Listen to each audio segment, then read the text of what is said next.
ये सवाल जो हैं रेलवे के एग्ज़ाम में पूछे गए हैं और बाकी सारे वनडे एग्ज़ाम में इसी टाइप के सवाल आते हैं जो हम इसे फ्रैक्शन या पार्ट वैल्यू से करेंगे। आइए देखते हैं।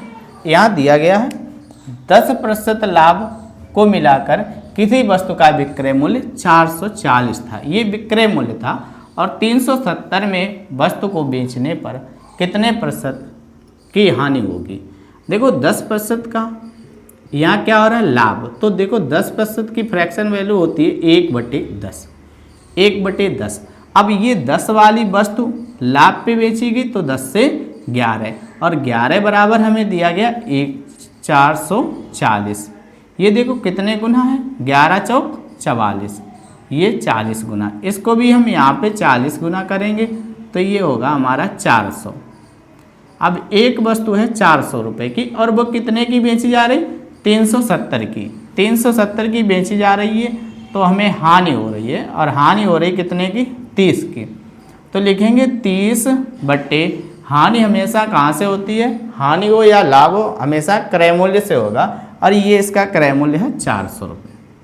तो 400 गुणे 100, 2 जीरो कैंसिल हो जाएंगे इससे, 4 सत्ते 28, यहाँ कितने बचे 2, 4 सत्ते 28, 2 बचे, दशमलव लगाएंगे, 4 पंचे 20, 7.5% की हानि होगी।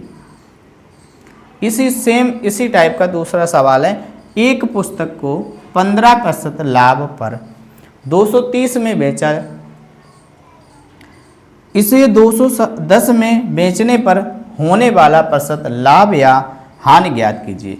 वस्तु है ये देखो 15%, और 15% पहले लाभ हुआ है, तो जब बेचा था तो लाभ ऊपर। अब लाभ 15% का फ्रैक्शन वैल्यू कितनी होती है, 3/20। देखो फ्रैक्शन वैल्यू कैसे करते हैं, यहाँ लिखा 15, प्रतिशत हटाएंगे तो लिखेंगे 15/प्रतिशत हटेगा 100।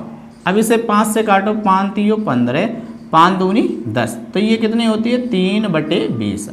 अब एक बात समझना, 20 वाली वस्तु को 3 पे लाभ पे बेचा जाएगा तो 23 की होगी, तो CP हमारा यहाँ CP और ये ASP।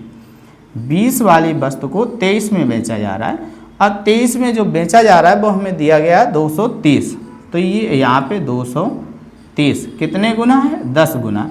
बस सेम इसे भी हम 10 गुना करेंगे तो ये हमारा होगा 200। अब देखो 200 वाली वस्तु को इसे 210 में बेचा जाएगा, 210 में बेचा है, अब भी लाभ हो रहा, पर अब लाभ कितने का हो रहा, 10 रुपये का। तो यहाँ लिखेंगे 10/200 गुणे 100, तो 1 2 1 2 जीरो कैंसिल, 2 पंचे होते हैं 10, तो हमें 5% का लाभ होगा। कितने प्रतिशत का, 5% का लाभ।